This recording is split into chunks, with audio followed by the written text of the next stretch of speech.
जय हिंद फ्रेंड्स। तो आज से हम फिर स्टार्ट कर रहे हैं मॉडर्न हिस्ट्री के शॉर्ट नोट्स। और इस शॉर्ट नोट्स में आज का हमारा जो टॉपिक है वो है ब्रिटिश शासन का भारतीय अर्थव्यवस्था पर प्रभाव। तो आइए देखते हैं। जैसे इसमें पहला है इस्तमरारी बंदोबस्त। यह व्यवस्था जो थी ये बंगाल, बिहार व उड़ीसा तथा उत्तर प्रदेश के वाराणसी तक लागू थी। कहाँ कहाँ से? तो बंगाल, बिहार, उड़ीसा तथा उत्तर प्रदेश के वाराणसी तक लागू थी। इसके अंतर्गत समूचे ब्रिटिश भारत के क्षेत्रफल का लगभग 19% हिस्सा शामिल था, मतलब पूरे ब्रिटिश भारत के क्षेत्रफल का। इस व्यवस्था के अंतर्गत जमींदारों के एक नए वर्ग को भूस्वामी घोषित कर दिया गया, जिसे भूमि के लगान का 10/11 भाग कंपनी को देना होता था और 1/11 भाग अपने पास रखना होता था। और इस व्यवस्था को 1793 ईस्वी में लॉर्ड कॉर्नवालिस ने प्रारंभ किया था। इस प्रणाली के जमींदारों की भूमि पर वास्तविक अधिकार स्वीकृत कर लिया गया था। नेक्स्ट था जैसे इस्तमरारी जो बंदोबस्त थी किसके द्वारा स्टार्ट हुई थी, पूछता तो ये है तो कॉर्नवालिस, ठीक है, इस्तमरारी। और ये जो है बंगाल, बिहार, उड़ीसा, इसमें क्षेत्रफल का लगभग कितना हिस्सा था? 19%। अब हम नेक्स्ट देखेंगे रैयतवाड़ी व्यवस्था। रैयतवाड़ी जो बंदोबस्त थी यह प्रणाली अंग्रेजों द्वारा भू राजस्व वसूली हेतु लागू की गई एक प्रणाली थी और 1792 ईस्वी में सर्वप्रथम अलेक्जेंडर रीड ने मद्रास प्रेसिडेंसी में तमिलनाडु के बराहमहल क्षेत्र में लागू किया था। थोड़ा सा यहाँ से ये क्वेश्चन इंपॉर्टेंट है कि तमिलनाडु के कहाँ पे?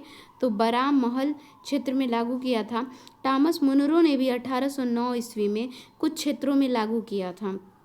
1792 में कौन लागू किया था? अलेक्जेंडर रीड ने। और ये तमिलनाडु के बरामहल क्षेत्र में ले और टॉमस मुनरो ने 1809 में कुछ क्षेत्रों में लागू किया।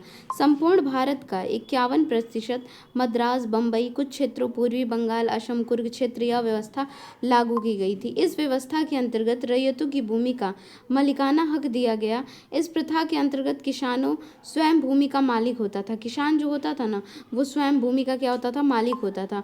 और सरकार को भू राजस्व भुगतान के लिए जिम्मेदार माना जाता था। जैसे इसमें क्या था कि भाई किसान ही स्वयं मालिक है, जो किसान है वो स्वयं भूमि का मालिक है और जो सरकार है वो भू राजस्व भुगतान के लिए जिम्मेदार माना जाता था। थॉमस मुनरो के अनुसार ये था कि रैयतवाड़ी एक ऐसी व्यवस्था है जो भारत में हमेशा से प्रचलित है। महलवाड़ी बंदोबस्त, इसकी जो शुरुआत है वो 1882 ईस्वी में हॉल्ट मैकेंजी ने बंगाल प्रेसिडेंसी के उत्तर पश्चिमी प्रांतों में, जैसे कि वर्तमान उत्तर प्रदेश का भाग में चालू की थी। क्या? तो महलवाड़ी व्यवस्था। और इसमें ये था कि जमींदारी और रैयतवाड़ी, जो जमींदारी था और जो रैयतवाड़ी, दोनों के तत्व शामिल थे। असम में जो सर्वप्रथम चाय कंपनी की स्थापना 1839 ईस्वी में हुई थी। असम में क्या हुआ था? सर्वप्रथम एक चाय कंपनी की स्थापना हुई थी जो कि 1839 ईस्वी में हुई थी। द असम कंपनी सबसे पुरानी व्यावसायिक चाय कंपनी है जो अभी भी कार्य कर रही है। और आर्थिक दोहन सिद्धांत या निकास सिद्धांत जो है इसका तात्पर्य यह था कि भारत की राष्ट्रीय संपदा का कुल वार्षिक उत्पाद ब्रिटेन को निर्यात कर दिया जाता था, जिसको भारत का कोई वास्तविक प्रतिफल नहीं मिलता था। दादा भाई नौरोजी ने सबसे पहले अपने लेखों के माध्यम से इस सिद्धांत का प्रतिपादन किया। उन्होंने अपनी पुस्तक poverty and un British rule in India के माध्यम से इस सिद्धांत का प्रतिपादन किया। यह पुस्तक जो है वो 1901 ईस्वी में प्रकाशित हुई थी। अब यहाँ पे एक जगह दिया है कि ब्रिटिश सरकार ने भारत के अलग अलग भागों में भू राजस्व की अलग अलग व्यवस्था लागू की। डिटेल वहाँ पे पीछे था और ऊपर यहाँ पे शॉर्ट में दिया है कि अस्थायी बंदोबस्त जो था वो बंगाल, बिहार व उड़ीसा, उत्तर प्रदेश के वाराणसी तक, इसके अंतर्गत ब्रिटिश भारत का 19% हिस्सा था। वहीं रैयतवाड़ी जो व्यवस्था था मद्रास, बम्बई का कुछ भाग, पूर्वी बंगाल, असम, कुर्ग, इसके अंतर्गत जो 51% क्षेत्र था। वहीं महलवाड़ी व्यवस्था जो थी वो संयुक्त प्रांत, मध्य प्रांत, पंजाब, इसके अंतर्गत 30% क्षेत्र था। यहाँ पे जो परसेंटेज दिया है वो बहुत इंपॉर्टेंट है। अब जो हमारा नेक्स्ट टॉपिक है वो है 1857 की क्रांति। दिसंबर 1856 में सरकार ने पुरानी बंदूक ब्राउन बेस के स्थान पर नवीन एनफील्ड राइफल का प्रयोग निर्णय किया। इस नई राइफल के ऊपरी भाग को मुंह से काटकर खोलना पड़ता था। बंगाल सेना में यह अफवाह फैल गई कि चर्बी वाले कारतूस जो हैं गाय और सूअर की चर्बी से बने हैं। सैनिकों को यह विश्वास हो गया कि चर्बी वाले कारतूसों का प्रयोग उनके धर्म को भ्रष्ट करने का एक प्रयत्न है। यही भारत के प्रथम स्वतंत्रता संग्राम विद्रोह का तत्कालिक कारण बना था। मतलब यही जो है ना तत्कालिक कारण है। स्टेटमेंट में क्वेश्चन यहाँ से बन जाते हैं। 29 मार्च 1857 को बैरकपुर में सैनिकों ने चर्बी वाले कारतूस का प्रयोग करने से इनकार कर दिया। कब इनकार किया था? तो डेट इंपॉर्टेंट है, 29 मार्च 1857 को। 29 मार्च 1857 को जो सैनिक थे उन्होंने इनकार कर दिया कि मैं इस कारतूस का प्रयोग नहीं करूँगा। मंगल पांडे ने एक एजुडेंट पर हमला कर उसकी हत्या कर दी। मंगल पांडे जो थे वो 34वीं बटालियन नेटिव इन्फेंट्री के 6वीं कंपनी के एक सैनिक थे। 1857 की क्रांति का जो प्रारंभ था वो 10 मई 1857 से मेरठ में हुआ था और 11 मई 1857 को, कब? 11 मई 1857 को। देखिए स्टार्ट कब हुआ, प्रारंभ कब हुआ था? तो 10 मई को हुआ था। और 29 मार्च को क्या हुआ था? इन्होंने मना किया था, ठीक है। और 10 मई को क्या हुआ कि ये प्रारंभ हुआ और 11 मई को दिल्ली में सिपाहियों ने मुगल सम्राट बहादुर शाह द्वितीय को सैनिकों का नेतृत्व करने की अपील की कि भाई मुगल जो मुगल सम्राट हैं बहादुर शाह द्वितीय, वो सैनिकों का नेतृत्व करेंगे। 1857 के संग्राम का जो प्रतीक था वो कमल और रोटी था। 1857 की क्रांति में भाग लेने वाले सिपाहियों की सर्वाधिक संख्या जो थी अवध प्रांत से थी। कहाँ से थी? अवध प्रांत से थी। लगभग 75,000 सैनिक जो थे वो हैदराबाद के निजामों ने अंग्रेजों के विरुद्ध नहीं किया। देखिए 1857 की क्रांति में जो भाग लेने वाले सिपाहियों की सर्वाधिक संख्या कहाँ से थी? अवध प्रांत से। अब कितनी संख्या थी? तो 75,000 सैनिक थे। लेकिन वहीं जो हैदराबाद के निज़ाम थे इन्होंने अंग्रेजों के विरुद्ध विद्रोह नहीं किया। मतलब इन्होंने भाई बोला कि हम इस विद्रोह में शामिल नहीं हैं। 1857 के विद्रोह के समय जो भारत का गवर्नर जनरल था वो था लॉर्ड कैनिंग, जो 1856 से लेकर 62 तक इसका जो टाइम पीरियड है। 1857 की क्रांति के दौरान प्रमुख केंद्र और नेतृत्वकर्ता देखते हैं, जैसे कि बरेली से कौन था? तो खान बहादुर खान थे। लखनऊ से बेगम हजरत महल, इलाहाबाद से मौलवी लियाकत अली और बिहार से कुंवर सिंह, असम से मनीराम दीवान और इंदौर से सादत खां थे। नेक्स्ट था यहाँ पे कि भोपाल से कौन थे? ये सब इम्पोर्टेंट है, ये नहीं। भोपाल से राजा दौलत सिंह थे। तो भोपाल से ऐसे कर लीजिए ना कि गोपाल, और गोपाल कृष्ण वो दौलत बहुत देते हैं। तो राजा दौलत सिंह। कानपुर से अजीमुल्ला खां थे, नाना साहब के सलाहकार। झांसी से रानी लक्ष्मीबाई। फैज़ाबाद से मौलवी अहमदुल्ला खान। तो फैज़ाबाद, तो फौज जब किसी के पास रहती है तो क्रांति में जाने में एक अलग अहम उठता है। दिल्ली से बख्त खां था। अवध से कौन थे? मौलवी अहमदुल्ला थे। संभलपुर से सुरेंद्र शाही। तो संभल के चलो इंद्र के साथ, तो सुरेंद्र से इंद्र ले लीजिए और संभल के चलो इंद्र के साथ, तो सुरेंद्र शाही। गंजाम से कौन थे? तो राधा कृष्ण। गंजाम से जाम लग गई है, क्यों? क्योंकि राधा कृष्ण की झांकी जा रही है। और कश्मीर से गुलाब सिंह थे। तो इसमें 2-3 नेतृत्वकर्ता और नाम दिया जो कि घटना चक्र में भी नहीं है। रानी लक्ष्मीबाई, जिनका जन्म जो था वाराणसी में हुआ था, ये झांसी के अंतिम मराठा राजा गंगाधर राव की पत्नी थी। झांसी में जून 1857 के विद्रोह शुरू हुआ और इसका नेतृत्व रानी लक्ष्मीबाई ने किया था। अंग्रेज जनरल ह्यूरोज से लड़ते हुए 18 जून 1858 को इनकी मृत्यु हो गई और इनकी जो मृत्यु थी वो ग्वालियर में हुई और इनकी समाधि भी ग्वालियर में ही हुई है, ठीक है। फिर लखनऊ में विद्रोह का प्रारंभ कब हुआ? तो 30 मई 1857 को हुआ था लखनऊ में, जिसका नेतृत्व बेगम हजरत महल ने किया था। और जून में कहाँ पे? झांसी में। तो थोड़ा इसका भी क्रम पूछ देता है। तात्या टोपे, जो कि 1814 से लेकर 1859 तक, इनका 1857 की क्रांति के प्रमुख नेता थे तात्या टोपे। तात्या टोपे का जो थे वो नाना साहब के कमांडर इन चीफ थे। इन्होंने कानपुर में नाना साहब की सहायता की थी। तात्या टोपे ने रानी लक्ष्मीबाई के साथ बुंदेलखंड क्षेत्रों में विद्रोह का नेतृत्व किया था। अंत में तात्या टोपे को 18 अप्रैल 1859 को फांसी दे दी गई। इनका जो वास्तविक नाम था वो था रामचंद्र पांडुरंग।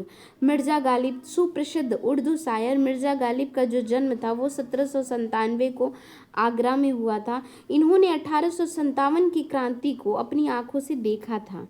कौन? एक ऐसे भाई शायर थे जिन्होंने अपनी आंखों से 1857 की क्रांति को देखा था, तो वो मिर्ज़ा गालिब थे। 1857 का जो विद्रोह और उसके स्थान, उसका प्रारंभ लखनऊ में 30 मई से 4 जून 1857, झांसी में जून 1857, मेरठ में 10 मई 1857, वहीं बैरकपुर में 29 मार्च 1857। 1857 की क्रांति के समय ब्रिटेन का जो प्रधानमंत्री था वो विस्काउंट पॉमस्टर्न था, जिसका कार्यकाल 1855 से 58 तथा फिर 1859 से 65 तक था। 1857 की क्रांति के समय लखनऊ में मृत्यु प्राप्त करने वाले ब्रिटिश अधिकारी कौन कौन थे? जनरल नील थे, जनरल हैवलॉक थे, जनरल और हेनरी लॉरेंस थे। इनमें से भी क्वेश्चन घटना चक्र में आए हैं कि इनमें से कौन था जो कि 1857 की क्रांति में मृत्यु नहीं हुई थी जैसे अधिकारी की। तो ये नाम याद रखना है, नील, हैवलॉक और लॉरेंस। 1857 की क्रांति के समय संबंध में प्रमुख कथन, जैसे देखिए क्या क्या कथन थे। जैसे यह जो एक संघर्ष था, यह एक हिंदू मुस्लिम षड्यंत्र था। ये किसने कहा था? तो सर जेम्स आउट्रम ने कहा था। भारत का प्रथम स्वतंत्रता संग्राम वीडी सावरकर ने कहा था। वहीं प्रथम राष्ट्रीय स्वतंत्रता संग्राम न प्रथम न राष्ट्रीय न ही स्वतंत्रता संग्राम था, ये कौन कहा था? तो आरसी मजूमदार ने कहा था। 1857 को भारतीय स्वाधीनता आंदोलन के सरकारी इतिहासकार सुरेंद्रनाथ सेन थे, जिनकी पुस्तक जो थी वे 1857 थी। सुरेंद्रनाथ सेन की जो सेन की जो पुस्तक थी वही थी 1857, ठीक है। और 1857 की क्रांति के परिणाम स्वरूप भारतीय शासन की जो बागडोर थी वो कंपनी के हाथों से निकलकर ब्रिटिश क्राउन के हाथों में चली गई। 1 नवंबर 1858 को महारानी विक्टोरिया ने भारतीय प्रशासन को, किसको? भारतीय प्रशासन को ब्रिटिश ताज के नियंत्रण में लेने की घोषणा की थी। यह जो उद्घोषणा है वो लॉर्ड कैनिंग द्वारा इलाहाबाद में उद्घोषित की गई। इस उद्घोषणा के अंतर्गत भारत में ब्रिटिश साम्राज्य के विस्तार पर रोक लगी। इस भारत में ब्रिटिश साम्राज्य के विस्तार पर रोक, लोगों के धार्मिक मामलों में हस्तक्षेप न करना, भारतीय रजवाड़ों के प्रति विजय और विलय की नीति का परित्याग कर दिया गया। सरकार ने राजाओं को गोद लेने की अनुमति प्रदान की इस उद्घोषणा के अंतर्गत। अब हम देखेंगे अन्य जन आंदोलन। 1857 की क्रांति तो हो गई, अन्य भी बहुत आंदोलन और विद्रोह हुए थे, उसके बारे में देखते हैं। जैसे कि एक हुआ था नील विद्रोह। ये हुआ था 1859 से लेकर 60 ईस्वी में बंगाल में नील विद्रोह हुआ था। इसकी शुरुआत जो है वो पश्चिम बंगाल के नदिया जिले से हुई थी। दिगंबर विश्वास तथा विष्णु विश्वास के नेतृत्व में वहाँ के जो किसान थे वो एकजुट हुए। उन्होंने नील की खेती करना बंद कर दी थी। बंगाल का जो नील विद्रोह था वो शोषण के विरुद्ध था, किसानों की सीधी लड़ाई थी। किसानों की एकजुटता के कारण 1860 में नील आयोग का गठन किया गया था। नील बागान मालिकों के अत्याचारों का खुला चित्रण जो है दीनबंधु मित्र की अपने नाटक नील दर्पण में किए हैं। बंकिम चंद्र चटर्जी, इनकी प्रसिद्ध रचना थी आनंद मठ, जो कि सन्यासी विद्रोह पर आधारित है। वंदे मातरम गीत आनंद मठ से लिया गया है। 1896 ईस्वी में कांग्रेस के कलकत्ता अधिवेशन में इसको पहली बार गाया गया था। प्रमुख विद्रोह और इसके वर्ष देखते हैं। जैसे पाबना विद्रोह कब हुआ था? 1873 से लेके 36 तक। पाबना 1873 से लेके 76 तक हुआ था, ठीक है। पाबना। दक्कन किसान विद्रोह 1875 में हुआ था। दक्कन तो 75 में। थोड़ा हम एक एक वर्ड इसका रिलेट कर दे रहे हैं ताकि एग्जाम में याद आ जाए। पाबना है तो पाबना से है ना कि पाबना विद्रोह है तो 73 से 76 तक हुआ था। तो जैसे पाबना से हम याद रखेंगे ना कि पाप या पाब, ऐसे कर लीजिए, पाप या फिर पाँव। तो पाँव जो होते हैं ना, जब कोई कहीं किसी ज़मीन पे रख देता है तो वहाँ पे क्या होता है, लोग छा जाते हैं। अगर वो इंसान सही है और वो इंसान एक मतलब अच्छा इंसान है और उसके पाँव जो है किसी ज़मीन पे रखते हैं तो वो इंसान छा जाता है। तो 76 रहेगा और मतलब 73-76 इसमें रहेगा। दक्कन किसान विद्रोह तो दक्कन से 1875 ईस्वी में हुई थी। तो दक्कन से हम ऐसे याद कर लेते हैं कि धक्का कौन देते हैं, तो धक्का पंचायत में दी जाती है। तो लास्ट डिजिट इसका याद करेंगे 5 और पंचायत में दी जाती है। तो 5 से पंचायत। सन्यासी विद्रोह, तो सन्यासी विद्रोह तो 1763 से लेके 1800 तक हुआ था। ये थोड़ा इंपॉर्टेंट है, इसको ऐसे याद कर लेंगे, 1763 से 1800। कोल विद्रोह कब हुआ था? तो 31-32 में हुआ था। तो जो कोका कोला जो है ना वो 31-32 रुपए का मिलता है, ऐसे याद कर लीजिए। गंजाम विद्रोह कब हुआ था? 1800 से 1805 में हुआ था। वेल्लोर का सिपाही विद्रोह, तो वेल्लोर का सिपाही विद्रोह 1806 में हुआ था। वेल्लोर का सिपाही विद्रोह कब हुआ था? तो 1806। वेल्ले लोग जो होते हैं ना, होते तो जीरो हैं लेकिन फिर भी सब पे छाए हुए खुद को समझते हैं कि मैं छा जाऊं, तो जीरो होते हैं, तो 0 और 6 1806। संताल विद्रोह जो है वो 55-56 में हुआ था। खांसी विद्रोह कब हुआ था? तो खांसते हैं जब दो लोग ना, तो लोग कहते हैं, मान लीजिए 2 लोग हैं और लगातार खांस रहे हैं, तो 2 से 2, तो लोग कहते हैं नो मत खांसो, तो 9 और से हो जाएगा 1829। अहोम विद्रोह कब हुआ था? तो अहम है कि हम इंद्र हैं, 15 में इंद्र आता है, और 15 में इंद्र आता है तो अहम है कि हम इंद्र हैं, तो 1815। बिरसा मुंडा विद्रोह कब हुआ था? 1899 से लेके 1900 ईस्वी तक। हौज विद्रोह कब हुआ था? तो ये हुआ था 1820 से लेके 21 ईस्वी तक। हौज मतलब फौज में ना 20-21 साल के बच्चों की ही भर्ती होती है। मोपला विद्रोह कब होता है? तो 1921 में होता है मोपला विद्रोह। तेभागा आंदोलन कब हुआ था? तो 1946 से लेके 47 ईस्वी तक तेभागा आंदोलन हुआ था। फिर एका आंदोलन कब हुआ? ये 1922 में हुआ था। एक अकेला लड़का जो होता है ना वो 2-2 लोगों को हरा देता है। एका से 1922 याद करिए। रंपा विद्रोह कब हुआ था? तो 1879-80 में हुआ था। बैरकपुर विद्रोह कब हुआ था? तो बैरकपुर जो छावनी है ना, वहाँ पे गांधी जी अधिवेशन करने गए थे, तो अधिवेशन बेलगांव में किए थे, तो 1924 में किए, लेकिन 1824 बस याद रख लीजिए बैरकपुर। वेल्लोर विद्रोह एक होता है 1855-56 में। देखिए, एक हमने यहाँ वेल्लोर का सिपाही विद्रोह देखा, यहाँ इंपॉर्टेंट है। वेल्लोर के सिपाही, वेल्ले सिपाही जो होते हैं भले ही जीरो होते हैं लेकिन छाने की कोशिश करते हैं, और एक वेल्लोर विद्रोह देखेंगे तो 1855-56 है। बरहामपुर विद्रोह जो 1857 ईस्वी का है। अब हम नेक्स्ट देखेंगे वहाबी आंदोलन। यहाँ पे सारे जो इम्पोर्टेंट आंदोलन है उसकी डिटेल भी दी गई है, तो बहुत ही अच्छा कंटेंट है। ये देखते हैं कि वहाबी जो आंदोलन है, इस आंदोलन के प्रवर्तक थे राय बरेली के सैयद अहमद बरेलवी थे। वह अरब के अब्दुल वहाब से प्रभावित हुए थे। इस आंदोलन का जो मुख्य केंद्र है वो पटना था। पटना के अतिरिक्त हैदराबाद, मद्रास, बंगाल, संयुक्त प्रांत में भी इस आंदोलन की शाखाएं स्थापित की गई थीं। ठीक है, नेक्स्ट था कूका आंदोलन। यह जो था एक धार्मिक आंदोलन के रूप में प्रारंभ हुआ था, बाद में जो इसका परिवर्तन राजनीतिक आंदोलन के रूप में हो गया था। माने पहले धार्मिक आंदोलन से स्टार्ट हुआ, लेकिन बाद में क्या हुआ कि राजनीतिक आंदोलन के रूप में इसका परिवर्तन हुआ। जो इसकी शुरुआत थी पंजाब में 1840 के दशक में भगत जवाहर मल द्वारा की गई थी। इसका जो उद्देश्य था वो था सिख धर्म में प्रचलित बुराइयों और अंधविश्वासों को दूर करना था। पागलपंथी विद्रोह, यह पागलपंथ विद्रोह जो था, पागलपंथ एक धार्मिक संप्रदाय था, यह वस्तुतः गारो जनजातियों से संबंधित विद्रोह था। इसे उत्तरी बंगाल के करम शाह ने चलाया था। किसने चलाया था? करम शाह ने। फराजी विद्रोह, फराजी लोग जो हैं बंगाल के फरीदपुर के हाजी शरियतुल्लाह द्वारा चलाए गए संप्रदाय के अनुयायी थे। फराजी लोग कौन थे? तो फराजी लोग जो थे वो बंगाल के फरीदपुर के हाजी शरियतुल्लाह द्वारा चलाए गए संप्रदाय के अनुयायी थे। फराजी विद्रोह जो है वो 1818 में, फराजी विद्रोह जो था वो 1818 में से 1862 ईस्वी तक चलता रहा। शरियतुल्लाह एक के पुत्र थे दादू मियाँ, इस आंदोलन के नेता थे फराजी विद्रोह के।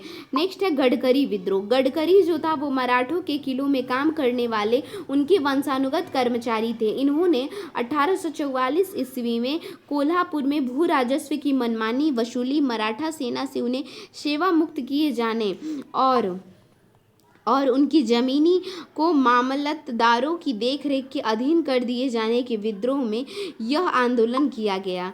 भील विद्रोह क्या था? जो कि 1818 से 31 ईस्वी में यह विद्रोह हुआ। यह कृषि संबंधी कष्ट तथा अंग्रेजों की अत्याचारी नीतियों के विरुद्ध यह विद्रोह था। मतलब ये था ना कि कृषि संबंधी जो कष्ट थे और अंग्रेजों की जो अत्याचारी थी उस नीतियों के विरुद्ध यह विद्रोह था। भीलों की आदिम जाति पश्चिमी तट के खानादेश में रहती थी। 1825 ईस्वी में सेवरम के नेतृत्व में यह विद्रोह हुआ था।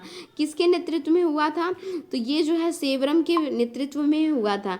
इंपॉर्टेंट है क्योंकि एक एक विद्रोह, एक एक आंदोलन के बारे में इतना डीप यहाँ दिया हुआ है कि स्टेटमेंट के क्वेश्चन भी बनेंगे तो सॉल्व हो जाएंगे। मुंडा विद्रोह, इस विद्रोह के नेता कौन थे? तो बिरसा मुंडा थे। मुंडों की पारंपरिक सामूहिक खेती वाली भूमि व्यवस्था को मुंडारी के जमींदार या व्यक्तिगत भू स्वामित्व वाली भूमि व्यवस्था में परिवर्तन के विरुद्ध मुंडा विद्रोह की शुरुआत हुई थी। यह जो विद्रोह है वो 1899 से 1900 ईस्वी के बीच हुआ था। 3 मार्च 1900 ईस्वी को बिरसा की जामकोपई जंगल में गिरफ्तार कर लिया गया और 9 जून 1900 को जेल में उनकी मृत्यु हो गई थी। ऐका आंदोलन, इसका जो प्रारंभ है 1921 से 22 ईस्वी में उत्तर प्रदेश के हरदोई, बहराइच, सीतापुर आदि जिलों में किसानों द्वारा प्रारंभ किया गया था। एका आंदोलन का था। क्या था ये कि 21-22 में स्टार्ट हुआ था और उत्तर प्रदेश के हरदोई, बहराइच, सीतापुर आदि जिलों में किसानों द्वारा ये प्रारंभ किया गया था अवध क्षेत्र में। एका आंदोलन का जो प्रमुख कारण था वो निर्धारित लगान से 50% अधिक लगान वसूलना था। इसका जो नेतृत्व था वो पिछड़ी जाति के मदारी पासी ने किया था। अब प्रमुख विद्रोह वो उसके स्थान, मोपला विद्रोह जो है वो केरल के मालाबार क्षेत्र में 1921 ईस्वी में हुआ था। मतलब घर में कौन पालता है? तो 21 साल का लड़का ही घर में और मतलब घर में काम करता है, पालता है लोगों को। कूका विद्रोह पंजाब में 1840 ईस्वी में हुआ था। कोली विद्रोह जो है वो गुजरात में 1857 ईस्वी में हुआ था। चुआर विद्रोह मध्य प्रदेश में 1762 में से लेके 1802 ईस्वी तक हुआ था। मुंडा विद्रोह रांची, झारखंड में 1899 से लेके 1900 ईस्वी तक। कुकी विद्रोह जो है मणिपुर व त्रिपुरा में 1917 से 1919 तक हुआ था। और पाबना विद्रोह जो है वो बंगाल में 1873 से लेकर 76 ईस्वी तक हुआ था। तेभागा आंदोलन जो है, भाग जाते हैं लोग, 4 लोग जो हैं भाग जाते हैं क्योंकि बगल वाले ना उनको क्या करते हैं, तो बगल वाले या फिर ऐसे करिए, तब भागा है ना, तो 4 और 6 को हमें रिलेट करना है भाई। भाग जाते हैं दुश्मन, अगर चारों ओर कोई इंसान छाया हुआ है तो भाग जाते हैं दुश्मन। तो तेभागा मैंने भाग जाते हैं कौन? तो दुश्मन। कोई इंसान है वो चारों ओर छाया हुआ है, तो 4 और 6 से 1946 बंगाल में होता है। तो यहाँ हमने 2 टॉपिक कवर किया। नेक्स्ट आधुनिक भारत में शिक्षा का विकास, इसको नेक्स्ट लेक्चर में कवर करेंगे। Thanks for watching.